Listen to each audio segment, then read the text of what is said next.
ಪ್ರಿಯ ವಿದ್ಯಾರ್ಥಿಗಳೇ, ನಾನು ಸಂಗಮೇಶ್ ಹಿರೇಮಠ್, ಸಹಾಯಕ ಪ್ರಾಧ್ಯಾಪಕ ಕನ್ನಡ ವಿಷಯ, ರಾಣಿ ಚೆನ್ನಮ್ಮ ವಿಶ್ವವಿದ್ಯಾಲಯದ ಅಡಿಯಲ್ಲಿ ಬರುತ್ತಿರುವ ಸರ್ಕಾರಿ ಪ್ರಥಮ ದರ್ಜೆ ಕಾಲೇಜು ಜಳಕಿ, ತಾಲೂಕು ಇಂಡಿ, ಜಿಲ್ಲಾ ವಿಜಯಪುರ ಆಗಿದ್ದು, ಇವತ್ತಿನ ತರಗತಿಯಲ್ಲಿ ಮನೆ ಅಂಗಳದಲ್ಲಿ ಔಷಧಿ ವನ ಎರಡನೆಯ ತರಗತಿ. ಮೊದಲನೇ ಅವಧಿಯಲ್ಲಿ ಮನೆ ಅಂಗಳದಲ್ಲಿ ಔಷಧಿ ವನ,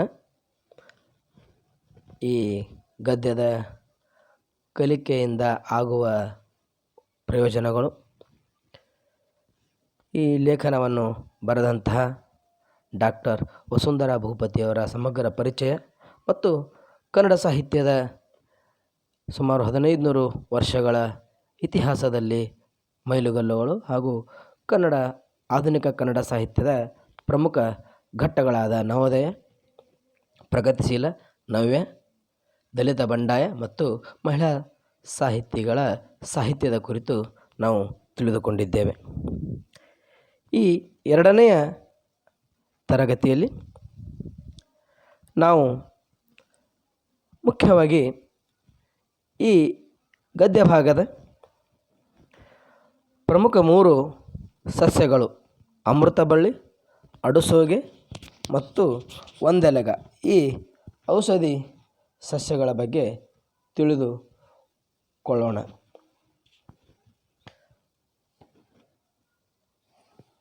ಅಮೃತಬಳ್ಳಿ ಒಂದು ಔಷಧೀಯ ಸಸ್ಯ.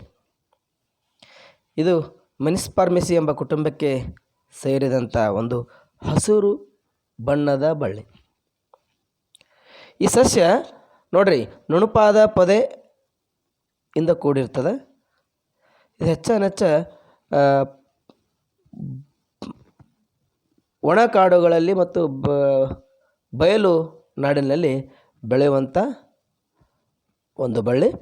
ಎಲೆ ಹೃದಯಾಕಾರವನ್ನು ಹೊಂದಿರ್ತದೆ. ಬೆಳಗ್ಗೆ ವಾಕಿಂಗ್ ಹೋಗೋರು ಇದನ್ನು 1-2 ಎಲೆ ತಿಂದು ಮನೆಗೆ ಹೋಗ್ತಾರೆ. ಅಷ್ಟು ಇದರ ಒಂದು ಉಪಯುಕ್ತತೆ ಎಲ್ಲರಿಗೂ ತಿಳಿದದ. ಇದು ನಮ್ಮ ಈ ಅಮೃತ ಬಳ್ಳಿ ನಮ್ಮ ಮನೆ ಅಂಗಳದಲ್ಲಿ ಅತ್ಯಂತ ಸುಲಭವಾಗಿ ಬೆಳೆಸಬಹುದಾದ ಒಂದು ಔಷಧಿಯ ಬಳ್ಳಿ. ಇದರ ಕಾಂಡ, ಎಲೆ, ಬೇರು ಎಲ್ಲವೂ ಔಷಧೀಯ ಗುಣವನ್ನು ಹೊಂದಿದೆ. ಇಲ್ಲಿ ಡಾಕ್ಟರ್ ವಸುಂಧರಾ ಭೂಪತಿ ಲೇಖಕಿಯರು ಬಹಳ ಒಳ್ಳೆಯ ಅಮೃತ ಬಳ್ಳಿಯ ಬಗ್ಗೆ ಭಾಳ ಒಳ್ಳೆಯ ವಿಷಯವನ್ನು ನೀಡ್ಯಾರ. ಇದರ ಮುಖ್ಯ ಒಂದು ಗುಣ, ಇದರ ಕಾಂಡದ ಒಂದು ತುಂಡನ್ನು ಮಣ್ಣಿನಲ್ಲಿ ಇಟ್ಟರೆ ಅದು ಬಳ್ಳಿಯ ರೂಪದಲ್ಲಿ ಹಬ್ಬಿ ಬಿಡ್ತದೆ.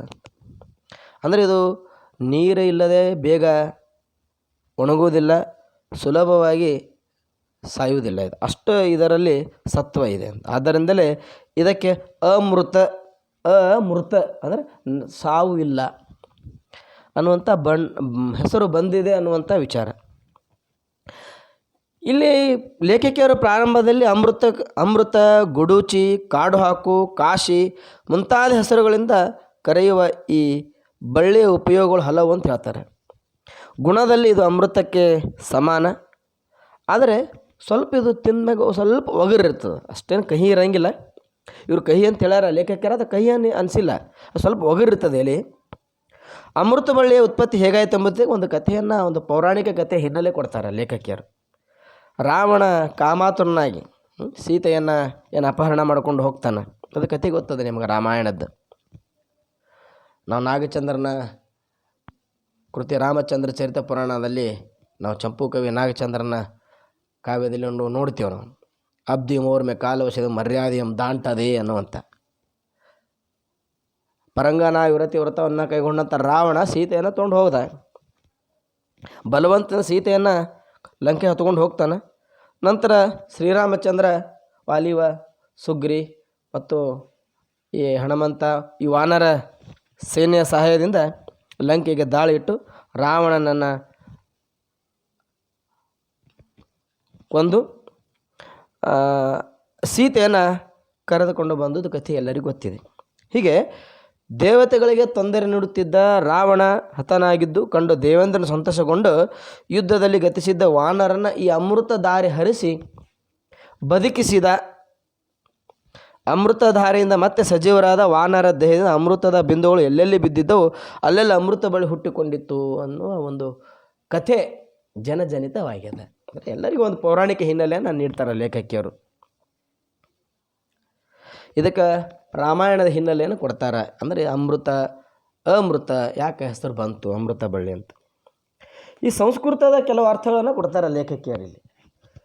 ಗುಡೂಚಿ, ಅಮೃತ, ಮಧುಪರ್ಣಿ, ಚಿನ್ನರೂಹ, ಮತ್ಸಾಧನಿ, ಜೀವಂತಿ, ಸೋಮವಲ್ಲಿ, ಚಂದ್ರಲಕ್ಷಣಿಕ, ರಸಾಯನಿ, ವಯಸ್ಥ, ಕುಂಡಲಿ, ಧೀರ ಮುಂತಾದ 10 ಹಲವು ಪದಗಳಿಂದ ಇದನ್ನು ಕರೀತಾರಂತ ಸಂಸ್ಕೃತದಲ್ಲಿ.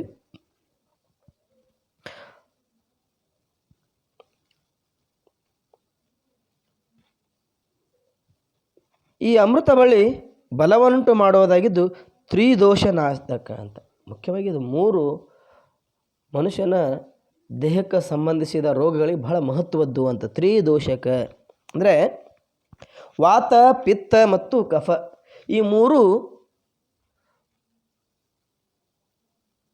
ರೋಗಗಳಿಗೆ ಬಹಳ ಪರಿಣಾಮಕಾರಿಯಾದ ಔಷಧ ಇದು ಅಮೃತ ಬಳ್ಳಿ ಅಂತ ಲೇಖಕಿಯರು ಹೇಳ್ತಾರೆ. ಅಮೃತ ಬಳ್ಳಿಯನ್ನು ಎಲ್ಲಿಯೇ ನಟ್ಟರೂ ಚಿಗುರು ಹುಟ್ಟಿ ಮತ್ತೊಂದು ಹೊಸ ಬಳ್ಳಿ ಉತ್ಪತ್ತಿ ಆಗುತ್ತದೆ. ಅದು ಒಣುವುದಾಗಲಿ ಸಾಯುವುದಾಗಲಿ ಆಗದಿರುವುದರಿಂದ ಇದಕ್ಕೆ ಅಮೃತ ಎಂಬ ಹೆಸರು ಬಂದಿದೆ. ಇದನ್ನು ತುಂಡು ತುಂಡು ಮಾಡಿದರೆ ಮತ್ತೆ ಛಲಬಿಡದ ತ್ರಿವಿಕ್ರಮನಂತೆ ಬೆಳೆಯುತ್ತಲೇ ಇರುತ್ತದರಿಂದ ಇದನ್ನು ಚಿನ್ನೋದ್ಭವ ಲತಾ, ನೋಡಿ ಹೆಸರು ಎಷ್ಟು ಸುಂದರವಾಗಿದೆ, ಚಿನ್ನೋದ್ಭವ ಲತಾ. ಯಾಕಂದರೆ ಇದನ್ನು ತುಂಡು ತುಂಡು ಮಾಡಿ ಮತ್ತೆ ಒಗೆದ್ರೂ ಕೂಡ ಮತ್ತೆ ಮಣ್ಣಿನಲ್ಲಿ ಬೆಳೀತದಂತ. ತ್ರಿವಿಕ್ರಮನಂತೆ ಬೆಳೆಯುತ್ತಲೇ ಇರುವುದರಿಂದ ಇದಕ್ಕೆ ಚಿನ್ನೋದ್ಭವ ಲತಾ ಎಂಬ ಹೆಸರು. ಮತ್ತು ಕುಂಡಲಾಕೃತಿಯಲ್ಲಿ ಬಳ್ಳಿ ಇರುವುದರಿಂದ, ಅದು ಹಿಂಗೆ ಬಳ್ಳಿ ಕುಂಡಲಾಕೃತಿ ಇರುವುದರಿಂದ ಇದಕ್ಕೆ ಕುಂಡಲಿ ಎಂಬುದಾಗಿಯೂ ಹೆಸರು ಬಂದದ ಅನ್ನುವಂಥ ವಿಚಾರ. ಇನ್ನು ಲೇಖಕಿಯರು ಕೇವಲ ಇದರ ಹೆಸರ ಪೌರಾಣಿಕ ಹಿನ್ನೆಲೆ ನೀಡದೆ ವೈಜ್ಞಾನಿಕವಾಗಿ ಸೈಂಟಿಫಿಕ್ ಆಗಿ ಈ ಸಸ್ಯದ ವರ್ಣನೆಯನ್ನು ಕೂಡ ಮಾಡ್ತಾರೆ. ಬಹಳ ಮಹತ್ವದ್ದು. ಒಂದು ಕನ್ನಡ ಸಾಹಿತ್ಯದೊಳಗೆ ಮಹಿಳಾ ಸಾಹಿತಿಗಳು ಈ ಒಂದು ಸಸ್ಯದ ರಾಸಾಯನಿಕಗಳು ಮತ್ತು ಸಸ್ಯದ ವೈಜ್ಞಾನಿಕ ಹಿನ್ನೆಲೆ ಹೇಳೋದನ್ನು ಬಹಳ ಮಹತ್ವದ್ದು. ಇದರ ವೈಜ್ಞಾನಿಕ ಹೆಸರು ಟಿನೋಸ್ಪೊರಾ ಕಾರ್ಡಿಫೋಲಿಯಾ. ಪ್ರಾರಂಭದಲ್ಲಿ ಹೇಳಿದಂತೆ ಇದು ಮೆನಿಸ್ಪೆರ್ಮಿಸಿಯಾ ಕುಟುಂಬಕ್ಕೆ ಸೇರಿದೆ. ಸ್ವಲ್ಪ ಇಂಗ್ಲೀಷ್ ಹೆಸರುಗಳು ಇರೋದರಿಂದ ನೆನಪಿಡಬೇಕು. ಮುಖ್ಯವಾಗಿ ಕೇಳಬಹುದು. ವೈಜ್ಞಾನಿಕ ಹೆಸರು ಟಿನೋಸ್ಪೊರಾ ಕಾರ್ಡಿಫೋಲಿಯಾ. ಮತ್ತು ಇದು ಯಾವ ಕುಟುಂಬಕ್ಕೆ ಸಸ್ಯದ ಯಾವ ಕುಟುಂಬಕ್ಕೆ ಸೇರಿದೆ ಅಂದರೆ ಮೆನಿಸ್ಪೆರ್ಮಿಸಿಯಾ. ಅಂದರೆ ಇದು ಮುಖ್ಯವಾಗಿ ಇದು ಎಂಥ ಬಳ್ಳಿ ಅಂದರೆ ಒಂದು ಆಸರೆ ಮೇಲೆ ಯಾವುದಾದ್ರೂ ಕಂಬ, ಛಾವಣಿ, ಗಿಡ ಇವುಗಳ ಮೇಲೆ ಬೆಳೆಯುವಂಥ ಒಂದು ಬಳ್ಳಿ ಇದು. ಈ ಬಳ್ಳಿ ಒರಟಾದ ಬೂದು ಮಿಶ್ರಿತ ಕಂದು ಬಣ್ಣದ ತೊಗಟೆಯನ್ನು ಹೊಂದಿದ್ದು ಹಲವು ಬಾರಿ ಹಾಲು ಬಿಳುಪಾಯಿ ಕೂಡ ಕಂಡುಬರುತ್ತಂತ ಸಸ್ಯದ ವರ್ಣನೆ ಕೊಡ್ತಾರೆ ಅವರು. ಹಸಿರು ಮಿಶ್ರಿತ ಹಳದಿ ಬಣ್ಣದ ಹೂಗಳಿದ್ದು ಗಂಡು ಮತ್ತು ಹೆಣ್ಣು ಹೂಗಳು ಬೇರೆ ಬೇರೆ ಗಿಡದಲ್ಲಿ ಬಿಡುತ್ತವೆ. ಕಾಯು ಮಾಗಿದಾಗ ಗಾಢ ಕೆಂಪು ಬಣ್ಣವನ್ನು ಹೋಲುವ ಹೊಳಪುಳ್ಳ ದುಂಡಗಿನ ಹಣ್ಣನ್ನು ಕಾಣಬಹುದು ಇದರಲ್ಲಿ.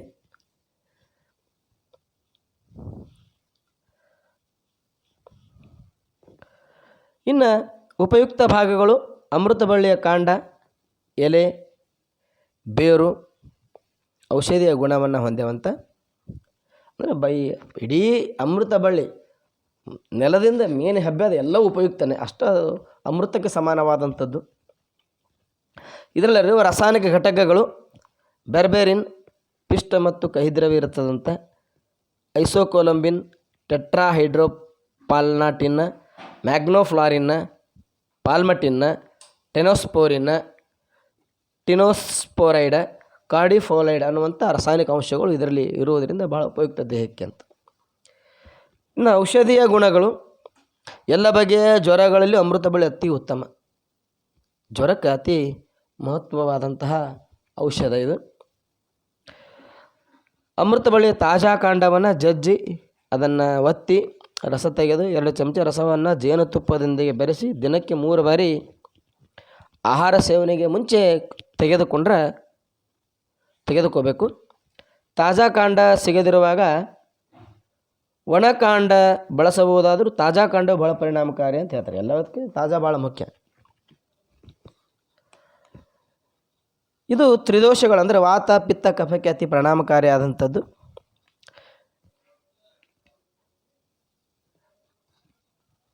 ಇದರ ಇನ್ನು ಹೆಚ್ಚಿನ ವಿಷಯ ಅಮೃತ ಬಳ್ಳಿಗಳ ಬಗ್ಗೆ ತಿಳ್ಕೊಬೇಕಂದ್ರೆ ನಾಟಿ ಮಾಡಿದ 3-4 ತಿಂಗಳ ನಂತರ ಎಲೆಗಳು ಕೊಯ್ಲಿಗೆ ಬರ್ತಾವಂತ. ಅಂದರೆ ನಮಗೆ ತಿನ್ನಲಿಕ್ಕೆ ಉಪಯುಕ್ತ ಆಗ್ತದೆ. ಪ್ರತಿ ತಿಂಗಳು ಬಲಿತ ಎಲೆಗಳನ್ನು ಕೊಯ್ದು ಮಾಡಿ ಉಪಯೋಗಿಸಬಹುದು. ಇದು ಅತಿ ಹೆಚ್ಚು ಎಲ್ಲಿ ಬೆಳೀತದಂದ್ರೆ ಭಾರತ ಮತ್ತು ಶ್ರೀಲಂಕಾ. ಮತ್ತು ಹೌದ್ರಿ, ಮತ್ತು ವಾನರು ರಾಮಾಯಣ ಕಥೆ ನಡೆದದ್ದೇ ಭಾರತ ಮತ್ತು ಶ್ರೀಲಂಕಾದಲ್ಲಾಗ ಉಷ್ಣ ಪ್ರದೇಶದಲ್ಲಿ ನೈಸರ್ಗಿಕ ಕಂಡು ಬರ್ತೈತಿ. ಇದು ಎಲ್ಲ ಪ್ರದೇಶದಲ್ಲಿ ಬೆಳೆಸಬಹುದು. ನೀರು ಮತ್ತು ಕೊಡ್ಡೆ ಗೊಬ್ಬರ ಸ್ವಲ್ಪ ಹಾಕಿದ್ರೆ ಭಾಳ ಒಳ್ಳೆಯ ರೀತಿಯಿಂದ ಸಮೃದ್ಧವಾಗಿ ಬೆಳೀತದೆ ಅಮೃತ ಬಳ್ಳಿ. ಹೀಗೆ ಎಲ್ಲ ಬಗೆಯ ಜ್ವರಗಳಿಗೆ ಇದು ಬಹಳ ಪರಿಣಾಮಕಾರಿ ಔಷಧ ಅಮೃತ ಬಳ್ಳಿ. ಮತ್ತು ಮಧುಮೇಹ ರೋಗಕ್ಕೆ ಔಷಧಿಯಾಗಿ ಬಳಸ್ತಾರೆ.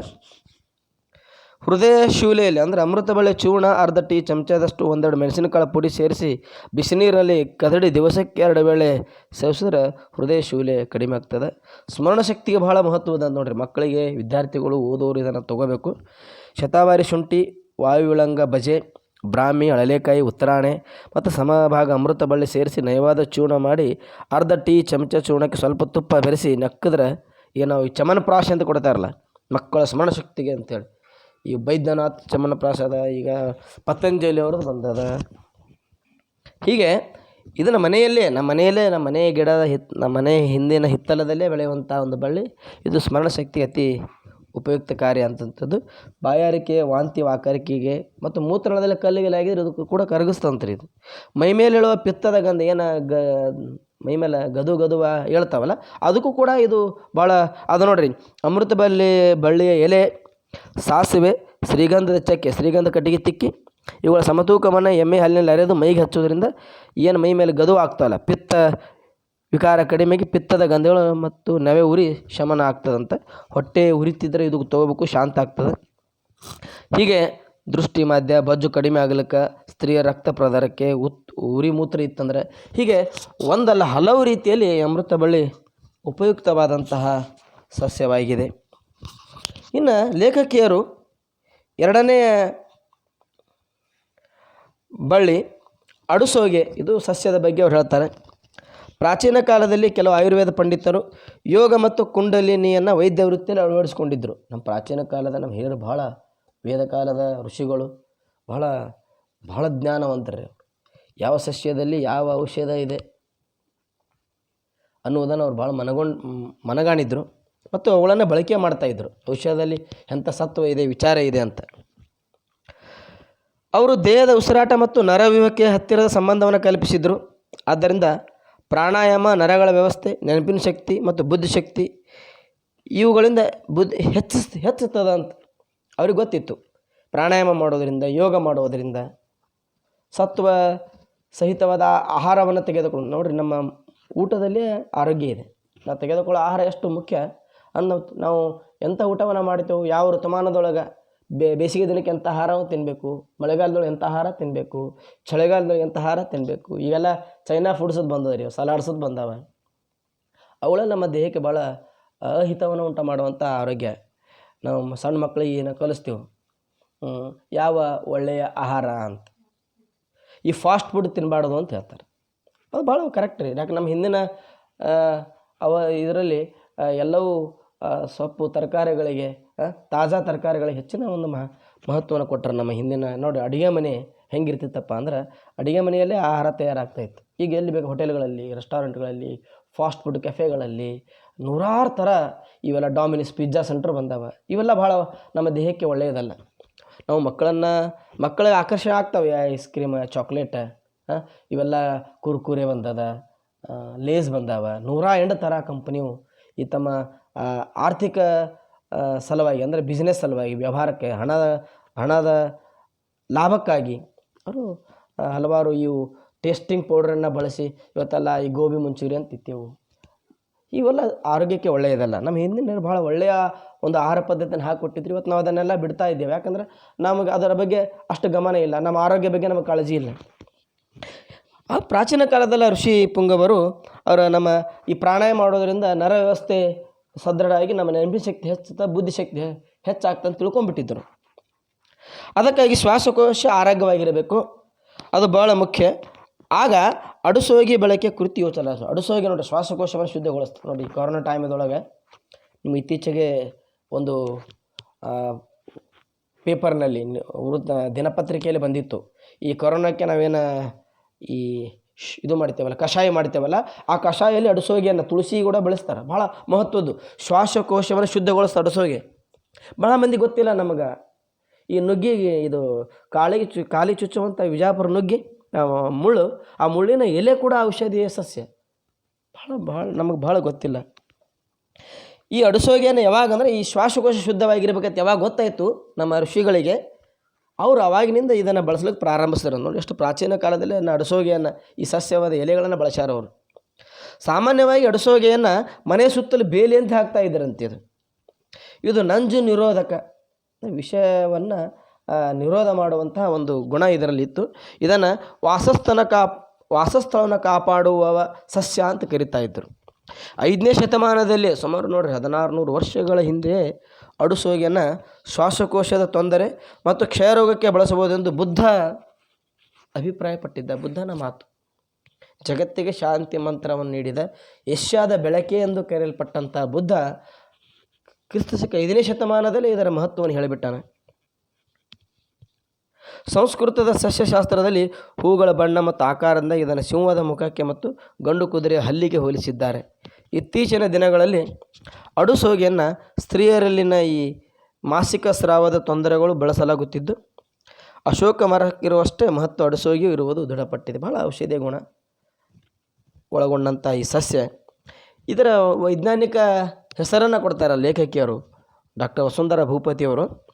ವೈಜ್ಞಾನಿಕ ಹೆಸರು ಅಡತೋಡ ಜಲೈನಿಕ. ಇದರ ಕಾಂಡವು ಪೊದೆಯಂತೆ ಸಾಧಾರಣ 5ರಿಂದ 6 ಅಡಿಗಳಷ್ಟು ಎತ್ತರ ಬೆಳೆಯುತ್ತದೆ. ಇದು ಹೆಂಗಿರ್ತದೆ? ಹಸಿರು ಬಣ್ಣದ ಎಲೆಗಳು ಗಿಣ್ಣಿನ ಕೆಳಭಾಗದಲ್ಲಿ ಅಭಿಮುಖವಾಗಿ ಜೋಡಣೆಗೊಂಡಿರುತ್ತವೆ. ಎಲೆಗಳು ದೀರ್ಘ ವೃತ್ತಾಕಾರದಲ್ಲಿದ್ದು ಬುಡದಲ್ಲಿ ಅಗಲವಿದ್ದು ತುದಿ ಚೂಪಾಗಿರುತ್ತದೆ. ಕಾಂಡದ ತುದಿಯಲ್ಲಿ ಬಿಳಿಯ ಬಣ್ಣದ ತೊಟ್ಟಿಲ್ಲದ ಹೂಗಳು ಗೊಂಚಲು ಬೆಳೆಯುತ್ತವೆ. ಇದು ಉಪಯುಕ್ತ ಭಾಗಪ್ಪ ಅಂದ್ರೆ ಬೇರು, ಎಲೆ, ಹೂವು, ಕಾಂಡ ಎಲ್ಲವೂ ಈ ಸಸ್ಯದ ಪ್ರತಿಯೊಂದು ಭಾಗ ಕೂಡ ಔಷಧ ಗುಣವನ್ನು ಹೊಂದಿದೆ ಅಂತ. ಈ ರಾಸಾಯನಿಕ ಘಟಕಗಳ ಬಗ್ಗೆ ಹೇಳ್ತಾರೆ. ತೈಲಾಂಶ ಐತಿ, ಕೊಬ್ಬು, ರೆಸಿನ್, ವಾಸಿಸಿನ್ ಎಂಬ ಕ್ಷಾರ, ಅಡತೋಡಿಕ್ ಆಮ್ಲ, ಸಕ್ಕರೆ, ಅಂಟು ಮುಂತಾದ ರಾಸಾಯನಿಕ ಅಂಶಗಳಿವೆ.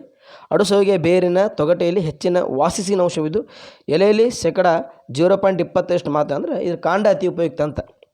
ವಾಸಿಸಿನ್ ಎಂಬ ರಾಸಾಯನಿಕ ಔಷಧೀಯ ಗುಣ. ವಾಸಿಸಿನ್ ಅನ್ನುವಂತಿಲ್ಲ, ಅದು ಔಷಧೀಯ ಗುಣ, ಅದೇ ಅದರ ರಾಸಾಯನಿಕ ಗುಣ. ಇದರಿಂದ ಏನು, ಇದ್ರ ಪ್ರಯೋಜನ ಏನಪ್ಪ, ನಮ್ಮ ಆರೋಗ್ಯಕ್ಕೆ ಏನು ಇದರಿಂದ ಉಪಯುಕ್ತದೆ ಅಂತ ನಾವು ನೋಡಲಾಗಿ, ಚಿಕ್ಕ ಮಕ್ಕಳಲ್ಲಿ ಕೆಮ್ಮಿನ ತೊಂದರೆ ಇರುವಾಗ ಅಡುಸೋಗೆ ಬೇರನ್ನು ಅರೆದು ಜೇನಿನಲ್ಲಿ ಬೆರೆಸಿ ತಿನ್ನಿಸಬೇಕು. ಇದರಿಂದ ಕಫ, ಕರಿ, ಕೆಮ್ಮು ಕಡಿಮೆ ಆಗ್ತದೆ. ದೀರ್ಘಕಾಲದ ಕೆಮ್ಮು ಮತ್ತು ಉಬ್ಬಸಗಳಿಂದ ಬಳಲುವರು ಅಡುಸೋಗೆ ಎಲೆಯ ರಸ, ಜೇನುತುಪ್ಪ, ಹಸಿ ಶುಂಠಿ ರಸ ಬೆರೆಸಿ ಸೇವನೆ ಮಾಡಬೇಕು. ಇಲ್ಲವೇ ಅಡುಸೋಗೆ ಬೇರಿನ ಕಷಾಯ ತಯಾರಿಸಿ ಅದಕ್ಕೆ ಕಾಳು ಮೆಣಸಿನ ಪುಡಿ ಬೆರೆಸಿ ದಿನಕ್ಕೆ 2 ಬಾರಿ ಕುಡಿಬೇಕು. ಸಂಧಿವಾತ ಅಂದರೆ ಕೀಲು ನೋವಿಂದ ಬಳಲುವವರು ಎಲೆಗಳನ್ನು ಅರೆದು ನೋವಿರುವ ಜಾಗಕ್ಕೆ ಲೇಪ ಹಚ್ಚಿಕೋಬೇಕು. ಇಲ್ಲ ಬೇರೆ ತೊಗಟೆ ಕಷಾಯ ತಯಾರಿಸಿ ಅದನ್ನು ಶಾಖ ತೆಗೆದುಕೊಳ್ಳಬೇಕು. ಕಜ್ಜಿ ಮತ್ತು ಚರ್ಮದ ತುರಿಕೆ ಮುಂತಾದ ತೊಂದರೆಗಳಿರುವಾಗ ಎಲೆಯನ್ನು ಅರಿದು ಅರಿಶಿನ ಮತ್ತು ಗೋಮೂತ್ರ ಬೆರೆಸಿ ಲೇಪಿಸಬೇಕು. ಹೀಗೆ ಈ ಅಡುಸೋಗೆ ಬಹಳ ನಮ್ಮ ದೇಹಕ್ಕೆ ಉಪಯುಕ್ತಕಾರಿಯಾಗ್ಯದ. ನೋಡ್ರಿ ಇದರ ಉಪಯೋಗ ಎಷ್ಟು ಅದಾವೆ. ಕೆಮ್ಮು ಕಡಿಮೆ ಆಗ್ತದೆ, ಉಬ್ಬಸ ಕಡಿಮೆ ಆಗ್ತದೆ, ಚಿಕ್ಕ ಮಕ್ಕಳಿಗೆ ಕೆಮ್ಮು ಭಾಳ ದಿನ ಇರ್ತದೆ ರೀ. ನೋಡ್ರಿ ಅತಿ ಮುಖ್ಯವಾಗಿ ಇಂದಿನ ಈ 2020ರಲ್ಲಿ ಪಾಸಿಟಿವ್ ಅನ್ನೋ ಪದ ಭಾಳ ಮನುಷ್ಯನಿಗೆ ಆಘಾತಕಾರಿ ತರುವ ವಿಷಯ. Corona positive. ಈ ಕೊರೋನಾಕ್ಕೆ ಒಂದು ಅತ್ಯಂತ ಸೂಕ್ತ ಒಂದು ಔಷಧಿ ಗುಣ ಈ ಅಡುಸೋಗೆಯಲ್ಲಿ ಅದು. ಕ್ರಿಸ್ತ 5ನೇ ಶತಮಾನದಲ್ಲಿ ಇದರ ಉಪಯುಕ್ತತೆ ಹೇಳಿಬಿಟ್ಟಾರೆ ನಮಗೆ. ಹೀಗೆ ನಾವು ನಮ್ಮ ಸುತ್ತಮುತ್ತಲಿರುವಂತಹ ಈ ಸಸ್ಯಗಳ ಬಗ್ಗೆ ಸಾಮಾನ್ಯ ಜ್ಞಾನ ಅದು ನಮಗೆ ಗೊತ್ತಿರಬೇಕು. ಯಾವ ಸಸ್ಯ, ಅದರ ವೈಜ್ಞಾನಿಕ ಹೆಸರೇನು, ಅದು ಅದರಲ್ಲಿರುವಂಥ ಅಂಶಗಳು ಯಾವುವು. ಯಾಕಂದ್ರೆ ನಾವು ಇವತ್ತೆಲ್ಲ ಯಾವುದನ್ನು ಎಲ್ಲನೂ ನಿರ್ಲಕ್ಷ್ಯ ಮಾಡ್ಲಕತ್ತಿದ್ದೆವು. ನಮ್ಮ ಸಾಂಪ್ರದಾಯಿಕ ಪದ್ಧತಿಗಳು, ಆಹಾರ ಪದ್ಧತಿಗಳನ್ನು ಬಿಡ್ತಾ ಇದ್ದೆವು. ಅದು ಬಹಳ ನಮ್ಮ ಸಂಸ್ಕೃತಿ ಮತ್ತು ನಮ್ಮ ಪರಂಪರೆಯನ್ನು ನಾವು ಎಂದೂ ಮರಿಬಾರ್ದು ಅಂತ ಹೇಳೋದು ಇದಕ್ಕೆ. ಯಾಕಂದರೆ ಒಂದು ಗೋವಿನ ಮೂತ್ರದಲ್ಲಿ, ಗೋವಿನ ಹಾಲಿನಲ್ಲಿ ಎಷ್ಟು ಉಪಯುಕ್ತಕರ ಅಂಶಗಳದಾವೆ. ಹೀಗೆ ಈ ಲೇಖಕಿಯರು ಮುಂದಿನ ಒಂದು ಸಸ್ಯ ಒಂದೆಲಗ ಅನ್ನುವಂಥರ ಬಗ್ಗೆ ಹೇಳ್ತಾರೆ. ಒಂದೆಲಗ ನೆಲದಲ್ಲಿ ಹರಡಿಕೊಳ್ಳುವಂಥ ಒಂದು ಸಸ್ಯ, ನೀರಿರುವ ಜಾಗದಲ್ಲಿ ಹೆಚ್ಚಾಗಿ ಬೆಳೀತದಂತ. ಅನೇಕರು ಒಂದೆಲಗವನ್ನು ಬ್ರಾಹ್ಮಿ ಎಂದು ಕೂಡ ಪರಿಗಣಿಸುತ್ತಾರೆ. ಇದು ನಿಜವಾದ ಬ್ರಾಹ್ಮಿ ಅಲ್ಲ, ಆದರೂ ಕೆಲವರು ಅದನ್ನು ಹಂಗೆ ಆ ರೀತಿಯಿಂದ ಕರೀತಾರೆ. ಒಂದೇ ಎಲೆಯಿಂದ ಈ ಸಸ್ಯ ಕಂಗೊಳಿಸುವುದರಿಂದ ಒಂದೆಲಗ, ಒಂದೇ ಎಲೆ, ಜೋಡಿ ಎಲೆ ಇರಲ್ಲ. ಅಂದರೆ ಒಂದೆಲಗ ಮತ್ತು ಬ್ರಾಹ್ಮಿಯ ಗುಣ ಹೆಚ್ಚು ಕಡಿಮೆ ಒಂದೇ ರೀತಿ ಇರೋದು ಬ್ರಾಹ್ಮಿ ಅಂತ ಕರೀತಾರೆ. ಅದು ತಪ್ಪು. ಅದು ಒಂದೆಲಗವೇ ಬೇರೆ, ಬ್ರಾಹ್ಮಿಯೇ ಬೇರೆ. ಒಂದೆಲಗ ಎಪಿಯಸಿ ಕುಟುಂಬಕ್ಕೆ, ಸೆಂಟೆಲ್ಲಾ ಏಸಿಯಾಟಿಕ್ ಅಂದರೆ ಕುಟುಂಬಕ್ಕೆ ಸೇರಿದ ನೆಲದಲ್ಲಿ ಹರಡುವ ಸಸ್ಯ. ಕಾಂಡವು ನೆಲದ ಮೇಲೆ ಬಳ್ಳಿಯಂತೆ ಹರಡಿಕೊಂಡು 3-4 ಅಂಗುಲ ಎತ್ತರ ಬೆಳೆಯುವ ಪುಟ್ಟ ಮೂಲಿಕೆ. ಕಾಂಡವು ನೆಲದ ಮೇಲೆ ಹಬ್ಬುವುದರಿಂದ ರೆಂಬೆಗಳು ಎಲೆಯ ಕಂಕುಳಲ್ಲಿ ಕಾಣಿಸಿಕೊಳ್ಳುತ್ತವೆ. ಹಸಿರು ಬಣ್ಣದ ಎಲೆಗಳು ದುಂಡಾಗಿದ್ದು ಅಂಚು ಗರಗಸದಂತೆ ಏರಿಳಿತವಾಗಿದೆ. ಹಣ್ಣು ಚಿಕ್ಕದಾಗಿದ್ದು ಚಪ್ಪಟೆಯಾಗಿರುತ್ತದೆ. ಅಂದರೆ ಈ ಒಂದೆಲಗದ ಎಲೆ, ಕಾಂಡ, ಬೇರು ಇಡೀ ಸಸ್ಯ ಉಪಯುಕ್ತ ನಮ್ಮ ದೇಹಕ್ಕೆ. ಇದು ಒಂದೆಲಗದಲ್ಲಿ ಎಸಿಯಾಟಿಕೋಸೈಡ್, ಟ್ರೈಟರ್ಪಿನೈಡ್ ಎಂಬ ರಾಸಾಯನಿಕ ಅಂಶಗಳು ಅದಾವ ಅಂತ. ಹೀಗೆ ಈ ಒಂದೆಲಗ ಇದು ನೆಲದ ಮೇಲೆ ಹರಡಿಕೊಳ್ಳುತ್ತದೆ. ಹೆಚ್ಚಾಗಿ ನೀರು ಅಂತ ಈ ಪ್ರದೇಶದಲ್ಲಿ ಇದು ಬೆಳೀತದೆ. ಈ ಬ್ರಾಹ್ಮಿ ಗುಣಗಳನ್ನ ಹೆಚ್ಚು ಒಳಗೊಂಡಿರೋದು ಬ್ರಾಹ್ಮಿ ಅಂತೂ ಕೂಡ ಕರೀತಾರೆ. ಇದು ಒಂದೇ ಎಲೆಯನ್ನು ಒಳಗೊಂಡಿರ್ತದೆ. ಹೀಗೆ ಒಂದೆಲಗ ಹಸಿರು ಬಣ್ಣದ್ದಾಗಿದ್ದು ದುಂಡಾಗಿವೆ ಅನ್ನುವಂಥ ವಿಷಯವನ್ನು ನಾವು ತಿಳಿದುಕೊಂಡೆವು. ಹೀಗೆ ಈ ಸಸ್ಯಗಳ ಬಗ್ಗೆ ಇವತ್ತಿನ ತರಗತಿಯಲ್ಲಿ ಒಂದು ಅಮೃತ ಬಳ್ಳಿ, ಅಮೃತಕ್ಕೆ ಸಮಾನವಾದಂಥದ್ದು. 2 ಅಡುಸೋಗೆ, ಶ್ವಾಸಕೋಶಕ್ಕೆ ಬಹಳ ಮಹತ್ವದ್ದು. 3 ಒಂದೆಲಗ. ಈ 3 ಸಸ್ಯಗಳ ಕುರಿತು ನಾವು ತಿಳ್ಕೊಂಡೆವು. ಇಲ್ಲಿ ಕೆಲವು ಪ್ರಶ್ನೆಗಳದಾವೆ, ಬಹು ಆಯ್ಕೆ ಪ್ರಶ್ನೆಗಳು. 1, ಅಮೃತ ಬಳ್ಳಿ ಹೆಸರಲ್ಲಿ ಕೆಳಗಿನಲ್ಲಿ ಯಾವುದು ಇಲ್ಲ ಅನ್ನುವಂಥದ್ದು? ಗುಡೂಚಿ, ಕಾಡು ಹಾಕು, ಕಾಶಿ, ಅಡತೋಡ. ಉತ್ತರ ಯಾವುದು ನೋಡ್ರಿ. 2, ಅಮೃತ ಬಳ್ಳಿಗಿರುವ ವೈಜ್ಞಾನಿಕ ಹೆಸರು ಯಾವುದು? ಅಡತೋಡ, ಜಲೈನಿಕ, ಟೆನಸ್ಪೋರಾ ಕಾರ್ಡಿಫೋಲಿಯಾ, ಟ್ರೈಟರ್ಫಿನೈಡು, ಲಿಕೋರಿಸ್ ಗ್ಲಾಬ್ರಾ ಅಂತ. ಇಲ್ಲಿ ವೈಜ್ಞಾನಿಕ ಅಮೃತ ಬಳ್ಳಿಗೆ ಹಿಂದಿನ ಮುಂಚೆ ಪ್ರಾರಂಭದಲ್ಲಿ ಇದರ ವೈಜ್ಞಾನಿಕ ಹೆಸರನ್ನು ಸಸ್ಯವರ್ಣನೆ ಹೇಳುವಾಗ ಹೇಳಿನಿ. ಇನ್ನು 3, ನಂಜು ನಿರೋಧಕ ಗುಣ ಹೊಂದಿರುವ ಸಸ್ಯ ಯಾವುದು ಅನ್ನುವಂಥದ್ದು. 4 ಆಯ್ಕೆಗಳವ: ಅಡುಸೋಗೆ, ಅಮೃತ ಬಳ್ಳಿ, ಒಂದೆಲಗ, ಕರಿಬೇವು. ಇನ್ನು 4ನೇ ಪ್ರಶ್ನೆ, ಎಪಿಯೇಸಿ ಕುಟುಂಬಕ್ಕೆ ಸೇರಿದ ಔಷಧಿ ಸಸ್ಯ ಯಾವುದು ಅನ್ನುವಂಥ ಪ್ರಶ್ನೆ. 4 ಆಯ್ಕೆಗಳು: ಅಮೃತ ಬಳ್ಳಿ, ಅಡುಸೋಗೆ, ಒಂದೆಲಗ, ಜ್ಯೇಷ್ಠ ಮಧುರ ಅನ್ನುವಂಥ. ಉತ್ತರ ಯಾವುದು ನೋಡ್ರಿ. ಇನ್ನೊಂದು, ಚಿನ್ನೋದ್ಭವ ಲತಾ ಎಂದು ಯಾವ ಔಷಧಿ ಸಸ್ಯವನ್ನು ಕರೆಯುತ್ತಾರೆ ಅಂತ. ಕೊನೆಯ ಪ್ರಶ್ನೆ ಇದು ಈ ತರಗತಿಗೆ. 1 ಆಯ್ಕೆಗಳು: ಜ್ಯೇಷ್ಠ ಮಧು, ಅಡುಸೋಗೆ, ಒಂದೆಲಗ, ಅಮೃತ ಬಳ್ಳಿ. ಇಲ್ಲಿಯವರೆಗೆ ಈ 3 ಸಸ್ಯಗಳನ್ನು ತಿಳಿದುಕೊಂಡೆವು. ಅವುಗಳ ಸಸ್ಯ ವರ್ಣನೆ, ರಾಸಾಯನಿಕ ಅಂಶಗಳು, ಅವುಗಳ ಹಿನ್ನೆಲೆ, ಪೌರಾಣಿಕ ಹಿನ್ನೆಲೆ ಮತ್ತು ಈ ನಮ್ಮ ದೇಹಕ್ಕೆ ಎಷ್ಟು ಉಪಯುಕ್ತಕಾರಿ ಎಂಬ ವಿಚಾರಗಳನ್ನು ಬಹಳ ಸುಂದರವಾಗಿ ಲೇಖಕಿಯರು ಡಾಕ್ಟರ್ ವಸುಂಧರಾ ಭೂಪತಿಯವರು ಈ ಲೇಖನದಲ್ಲಿ ನೀಡ್ಯಾರ. 5 ಪ್ರಶ್ನೆಗಳಿಗೆ ಉತ್ತರವನ್ನು ನೋಡ್ರಿ. ಮತ್ತು ಇದಕ್ಕೆ ನೀವು ಹೆಚ್ಚಿನ ಒಂದು ವಿಷಯ ಈ ಸಸ್ಯ ವಿಜ್ಞಾನದ ಬಗ್ಗೆ, ಸಸ್ಯಗಳ ಬಗ್ಗೆ ನೀವು ತಿಳ್ಕೊಬೇಕಂದ್ರೆ ನಮ್ಮ BGL ಸ್ವಾಮಿಯವರು ಭಾಳ ಒಳ್ಳೆಯ ಕೃತಿ ಹಸಿರು ಹೊನ್ನು ಅನ್ನುವಂಥದ್ದು ಕೃತಿ ಬರೆದಾರೆ. ಅದನ್ನು ನೀವು ನಿಮಗೆ ರೆಫರೆನ್ಸ್ ಆಗಿ ಓದ್ಕೋಬೋದು. ಮತ್ತು ಈ ಭಾಳ ಒಳ್ಳೆಯ ಒಂದು ಕೃತಿ ಅದು ಹಸಿರು ಹೊನ್ನು.